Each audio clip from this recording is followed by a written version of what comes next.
વાત કરીએ હવે પાટણ લોકસભા બેઠકની તો પાટણ લોકસભા બેઠક પર ભરત ડાભીને રિપીટ કરાયા છે। તેઓએ પણ જણાવ્યું કે ભાજપે ફરી એકવાર મારી પર પસંદગી કરી છે, તેના માટે આભાર। આ વખતે 5 થી 7 લાખ મતની લીડ સાથે હું જીતીશ। 26 બેઠક પર જીત મેળવી હેટ્રિક થવાની છે તે પણ નક્કી છે। ભારતીય જનતા પાર્ટી થકી આજે લોકસભાના નામાંકન છે જાહેર કરવામાં આવે છે ઉમેદવારોના નામ। એમાંથી એક નામ પાટણ લોકસભામાંથી ભરતસિંહ ડાભી અને તેઓ આપણી સાથે છે। સીધી વાત તેમની સાથે કરીએ। પહેલા તો સાહેબ આપને ગુજરાત ફર્સ્ટ તરફથી ખૂબ ખૂબ અભિનંદન। બીજી વખત લોકસભા લડવા જઈ રહ્યા છો।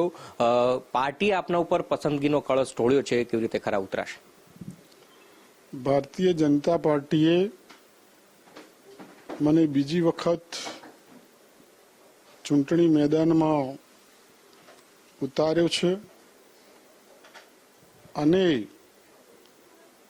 ગુજરાતમાં શરૂથી ભારતીય જનતા પાર્ટીએ દરેક સીટો 5 લાખ મતથી જીતવાનું આહવાન કર્યું હતું અને એ રીતે પાર્ટીના જે કાર્યક્રમો જાહેર થયા, ખાસ કરીને વડાપ્રધાને નરેન્દ્રભાઈએ વિકસિત ભારત સંકલ્પ યાત્રા દ્વારા આખા વિસ્તારમાં ભારત સરકારની 17 યોજનાઓનો અમલ કરી અને જે લાભાર્થીઓ રહી ગયા હોવાને શોધી અને એ લાભ આપવાની યાદી બનાવી અને શેવાડાના માનવી સુધી વિકાસનો ફળ પહોંચ્યું, એ રીતે કામગીરી કરી છે।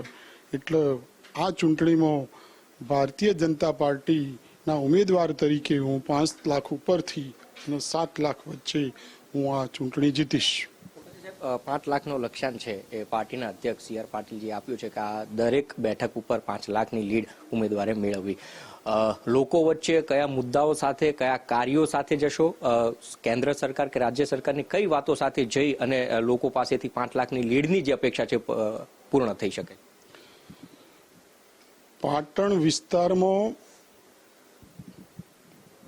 જે રેલવેનો પ્રશ્ન હતો ઉત્તર ગુજરાતનો, Mehsana Taranga Ambaji Abu road railway line, એ રેલવે લાઇન 100 વર્ષ પહેલાની માગણી હતી વાયા અંબાજી આબુ રોડ। એ માગણી નરેન્દ્રભાઈ સાહેબે મંજૂર કરી।